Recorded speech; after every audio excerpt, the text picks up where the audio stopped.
हर हर महादेव। आप सभी को सावन माह की बहुत बहुत शुभकामनाएं। भगवान भोलेनाथ और माता पार्वती आप सभी की मनोकामनाएं पूर्ण करें। आज के इस वीडियो में हम श्रावण मास मातम्य अध्याय 12 स्वर्ण गौरी व्रत का वर्णन करेंगे, जिसे स्वयं भगवान शिव ने सनत कुमार को बताया था। तो वीडियो की शुरुआत करने से पहले हम आपको बता दें कि हमारे इस चैनल पर डेली ही शिव महापुराण और श्रावण मास महात्म्य की कथा सुनाई जा रही है। तो आपने अभी तक अगर हमारे चैनल को सब्सक्राइब नहीं किया है तो आपसे अनुरोध है हमारे चैनल को सब्सक्राइब करें, और अगर आपको हमारे द्वारा दी गई वीडियो अच्छी लगती है तो वीडियो को लाइक एंड शेयर जरूर करें। आइए अब हम श्रवण करते हैं श्रावण मास मातम्य अध्याय 12 स्वर्ण गौरी व्रत। शिव बोले, हे वत्स, अब मैं तुम्हें श्रावण मास के शुक्ल पक्ष में आने वाली तृतीया तिथि को किए जाने वाले उत्तम तथा पवित्र स्वर्ण गौरी व्रत के बारे में बतलाता हूँ। उस दिन व्रती को सुबह जल्दी उठकर नित्य कर्म में स्नान से निवृत्त होकर संकल्प करना चाहिए।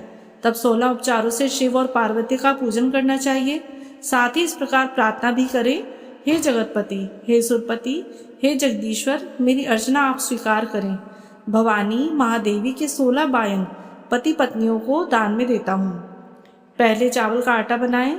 चावल के आटे से बनाए गए 16 मीठे पकवान बांस की 16 टोकरियों में सजाकर, उनके साथ वस्त्र आदि रखकर, स्वर्ण अलंकार आदि से सजाकर, अपनी पत्नी सहित ब्राह्मणों को बुलाकर अपने सम्मुख बिठाकर बोले, मैं व्रत को पूरा करने के लिए, फल प्राप्त करने के लिए आपको देता हूँ।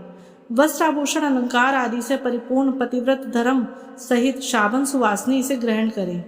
इस प्रकार 1 वर्ष, 4 वर्ष, 8 वर्ष और 16 वर्ष तक तत्पश्चात पूजा पूरी करने के बाद ही उद्यापन करें। कथा सुनने के बाद महर्षि व्यास की पूजा करें। सनत कुमार ने शिवजी से पूछा, हे प्रभु, पहले यह व्रत किसने किया था, इसका महात्म्य क्या है, यह सब आप मुझे विस्तार से बताएं। शिव बोले, हे वत्स, यह स्वर्ण गौरी व्रत पृथ्वी के समस्त प्राणियों को धन धान्य से परिपूर्ण कर अतुल धन संपदा का स्वामी बना देता है। पुरातन काल में सरस्वती के तट पर बसी सुविला नगरी में चंद्रप्रभा नरेश का शासन था। वह अतुल धन संपदा का मालिक और अति बलशाली था। उसकी 2 अति रूपवान रानियां थीं। उनके नाम महादेवी तथा विशाला थे। बड़ी रानी महादेवी को नरेश अधिक चाहते थे। एक दिन राजा वन में शिकार खेलने गए। वहां पर अनेक प्रकार के पशुओं का शिकार करते हुए काफी समय व्यतीत हो गया। फिर वे भूख प्यास से व्याकुल हो इधर उधर घूमने लगे। काफी दूर निकल जाने पर उन्हें एक तालाब दिखाई पड़ा। तालाब चारों ओर से मनोरम था। वहां राजा ने देखा कि देवलोक की अप्सराएं स्वर्ण गौरी की पूजा में लीन थी। उनको राजा ने कहा, हे देवियों, आप यहाँ किस प्रयोजन हेतु यह पूजन कर रही हैं? इस पर उन्होंने उत्तर दिया, हे नरेश, हम सब स्वर्ण गौरी की पूजा कर रही हैं। इस व्रत के फलस्वरूप प्राणियों को प्रत्येक प्रकार की धन संपदा मिलती है। इसलिए हे नरेश, आपको भी अपनी प्रजा की भलाई एवं धन प्राप्ति के लिए यह व्रत अवश्य ही करना चाहिए। इस पर राजा बोले, हे देवियों, इस व्रत को करने की विधि मुझे मालूम नहीं है। वे आप मुझे बतलाएं। इससे प्राप्त होने वाला फल भी मुझे कहे सुनाएं। अप्सराएं बोली, हे नरेश, श्रावण मास के शुक्ल पक्ष में आने वाली तृतीया तिथि को यह व्रत किया जाता है। इसमें शिव पार्वती का श्रद्धा और भक्ति से पूजन किया जाता है। इसके लिए पुरुष वर्ग अपने दाएं हाथ में 16 तार का डोरा और स्त्री वर्ग भी 16 तार का डोरा गले या बाएं हाथ में बांधते हैं। इस व्रत की बस यही विधि है। चंद्रप्रभा नरेश ने भी 16 तार का डोरा अपने दाएं हाथ में बांधकर प्रभु से प्रार्थना की कि हे जन दुख निवारक महाप्रभु, मैं आपके व्रत के लिए यह डोरा अपने हाथ में बांधता हूँ। आपका दयापूर्ण हस्त मुझ पर रहे। तब राजा इस व्रत को समाप्त कर राजधानी गए, परंतु राजा के हाथ में डोरा देखकर रानी अति क्रोधित हो उठी। उसने राजा के हाथ से डोरा बलपूर्वक तोड़कर बाहर दूर एक वृक्ष पर डाल दिया। राजा ने उसे ऐसा करने से बहुत मना किया, परंतु रानी ने राजा की बात नहीं मानी। उस डोरे के स्पर्श से वह सूखा पेड़ अल्पकाल में ही हरा भरा हो गया। छोटी रानी इससे बहुत प्रभावित हुई। उसने पेड़ पर से वह डोरा उतारकर अपने हाथ में बांध लिया।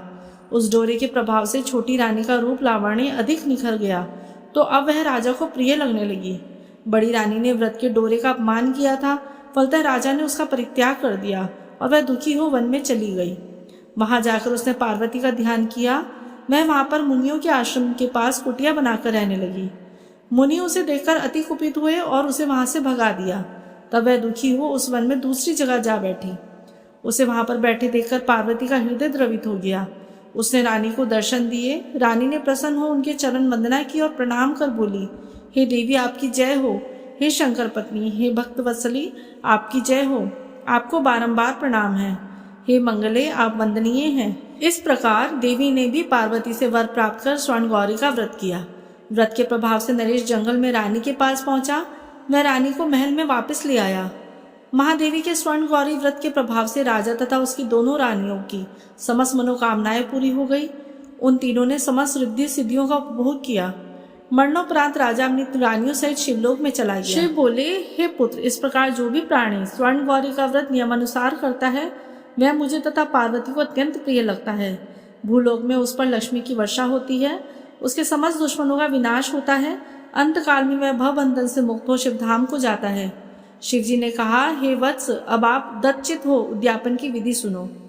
शुभ तिथि, शुभवार, चंद्रबल व ताराबल हो जाने पर मंडप में अष्टपत्र कमल पर अनाज से परिपूर्ण कलश रखकर उस पर तांबे का पात्र रखे। उस पर भी एक बड़ा पात्र रखे जो तिल से परिपूर्ण हो। सबसे ऊपर शिव पार्वती की प्रतिमाएं रखें। उनके साथ 2 सफेद वस्त्र तथा यज्ञोपवीत भी रखें। विधि अनुसार वेद मंत्रों से पूजा करें। रात्रि जागरण भी करें। दूसरे दिन गृह होम और अदान होम करें।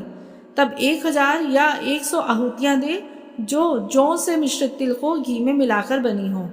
आचार्य का पूजन करके उसे वस्त्र, आभूषण, गो आदि दान में दे। तब 16 बायन दान करके ब्राह्मणों को भी भोजन कराएं।